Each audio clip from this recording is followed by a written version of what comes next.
السلام علیکم ورحمۃ اللہ تعالی وبرکاتہ۔ یہ کہاوت تو بڑی مشہور ہے، آپ نے سنا ہوگا کہ گیدڑ کی جب موت آتی ہے تو وہ گاؤں کی طرف بھاگا کرتا ہے۔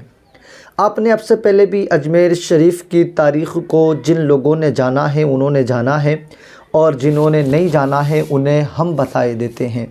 اجمیر شریف کی تاریخ وہ تاریخ رہی ہے کہ اس تاریخ کو کوئی بھلا نہیں سکتا۔ اجمیر معلیٰ کی وہ سرزمین ہے کہ جہاں سے اپنے نہیں بلکہ بے گانے بھی اپنی جھولیاں بھر کے لایا کرتے ہیں۔ ابھی حال میں مولانا توقیر رضا بریلی سے اجمیر شریف پہنچے تو وہاں پر ان سے انٹرویو لیا گیا۔ میں ان کی ویڈیو بھی آپ کو پوری دکھاؤں گا، اور میں بھی بتا دوں تب کہ انہوں نے وہاں پر اس انٹرویو میں کہا کہ اب مسلمانوں کو ڈرنے کی ضرورت نہیں ہے، اب مسلمانوں کو پریشان ہونے کی ضرورت نہیں ہے۔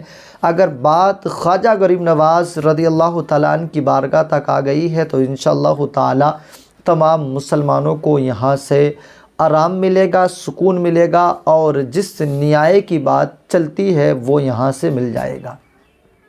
کیونکہ اب سے پہلے آپ نے کئی ساری تاریخوں کو پڑھا ہوگا۔ ایک لشکر تھا ابراہم کا جو کہ خانہ کعبہ کو ابرہہ کا لشکر ڈھانے کے لیے آیا تھا، تو حضور صلی اللہ تعالیٰ علیہ وسلم کے دادا عبد المطلب اس کے پاس آئے تو وہ سوچ رہا تھا کہ یہ آ کر مجھ سے منتیں، مجھ سے فریادیں کریں گے کہ آپ جو ہے خانہ کعبہ کو نہ ڈھائیے، اسے نہ گرائیے، آپ اسے چھوڑ دیجئے گا۔ لیکن آنے کے بعد میں آپ نے کہا کہ آپ کے پاس ہمارے چند اونٹ ہیں، آپ ہمارے اونٹ دے دیجئے گا۔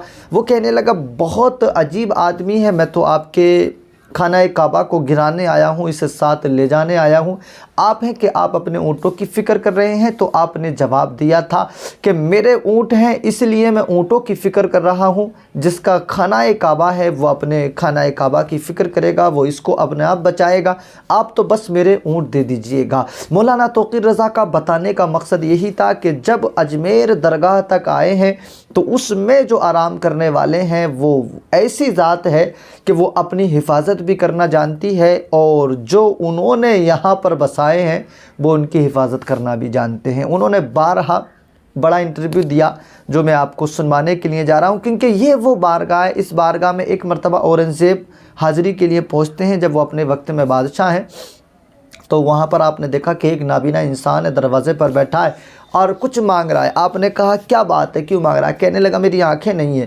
میں یہاں سے دعا کر رہا ہوں تاکہ اللہ مجھے آنکھیں دے دے۔ آپ نے کہا اگر میں حاضری دینے جا رہا ہوں اور حاضری دے کر آیا اور تیری آنکھیں نہیں آئی نا تو میں تیرا سر قلم کر دوں گا، تیرا سر اڑا دوں گا۔ اب یہ بہت پریشان ہو گیا، رو کر دل جوئی کے ساتھ اس نے اللہ سے وہاں سے دعا کی، میرے رب تو میری جان بچا دے، میرے پروردگار تو مجھے میری آنکھیں بخش دے۔ آپ اندر سے لوٹ کر کے آئے تھے تو اس کی آنکھوں میں روشنائی واپس آ چکی تھی۔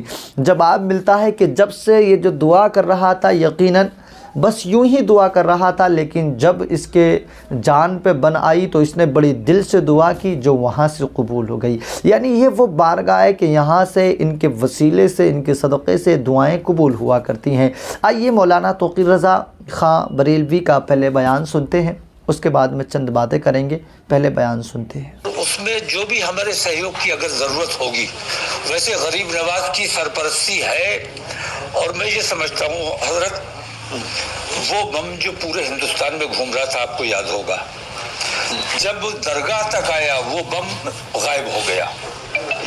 اب یہ جو کھدائی کا معاملہ پورے ہندوستان میں چل رہا ہے، مجھے لگتا ہے اب یہ کھدائی والے جو کمیونل ہارمنی کو برباد کرنا چاہتے ہیں وہ اب یہاں درگاہ شریف تک آئے ہیں، تو مجھے لگتا ہے کہ غریب نواز کی کرامت ضرور ظاہر ہوگی اور یہ کھدائی کے سلسلے بھی بند ہوں گے۔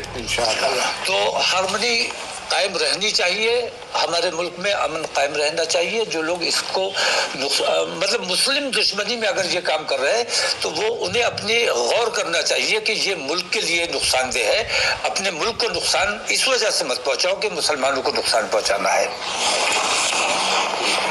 ابھی آپ نے بولا کھدائی والی بات بولی آپ نے، ایسے بھارت میں کہاں ایسا ہو چکا جو آپ بات کر رہے ہیں؟ نہیں، کہاں ہو رہا ہے اس وقت اس تفصیل میں جانے کی ضرورت نہیں ہے۔ کچھ غیر قانونی کچھ کام ہو رہے ہیں، اور وہ اس لیے نہیں ہے کہ انہیں کھدائی اصل میں کروانا ہے، اصل میں وہ جو ملک میں کمیونل ہارمنی ہے اس کو توڑنا چاہتے ہیں، ان کا اصل مقصد یہ ہے۔ اور میں یہ سمجھتا ہوں ہم تو انتظار میں بیٹھے ہیں کہ حکومت کی انترآتما جب جاگے گی تو وہ انہیں خود لگے گا کہ یہ دیش کو نقصان پہنچانے کا کام ہو رہا ہے اور وہ اسے کنٹرول کریں گے۔ تو مانیہ نیالے کے جو بھی فیصلے ابھی تک آئے ہیں اور جو آئیں گے اس پر یقین ہے اور اس کو ایکسیپٹ کریں گے؟ پلیسز آف ورشپ ایکٹ کی موجودگی میں جتنی بھی یاچکائیں عدالتوں میں سویکار کی جا رہی ہیں وہ تمام کی تمام غیر قانونی ہیں۔ ایسے تمام مقدمات کو پہلی فرصت میں عدالتوں کو برخاست کر دینا چاہیے اور جو ایسے یاچکا کرتا ہے ان کو پنش کیا جانا چاہیے، ان پر جرمانہ عائد کیا جانا چاہیے۔ تو آپ کا کہنے کا مطلب اجمیر کی نچلی عدالت کے جو مجسٹریٹ ہیں انہوں نے اجمیر شریف سے متعلق بات آپ کریں گے، مجھے اجمیر شریف تک یہ لوگ آ گئے، مجھے بہت سکون ہے کہ اب ہمیں پورے ہندوستان کو آرام ہو جائے گا۔ اجمیر شریف والے بیٹھے ہیں تو ہمیں کوئی ڈر نہیں ہے، مجھے یقین ہے کہ اب پورے ہندوستان کو آرام مل جائے گا۔ اب غریب نواز تک بات آ گئی ہے، اب غریب نواز خود دیکھیں گے اور میں سمجھتا ہوں کہ ہندوستان میں جو ماحول بگاڑا جا رہا ہے وہ خود بخود ٹھیک ہوگا۔ سنبھل والی گھٹنا پر آپ کا کہنا؟ سنبھل میں جو ہوا ہے دنیا کے سامنے ہے، اور جو بے ایمانی ہوئی ہے، جو ہتیائیں کی گئی ہیں اور وہاں جو پابندی لگائی گئی ہے وہاں جانے پر، وہ اسی لیے لگائی گئی ہے تاکہ وہاں جو انہوں نے بے ایمانیاں کی ہیں ان کو کسی طرح سے میک اپ کر پائیں۔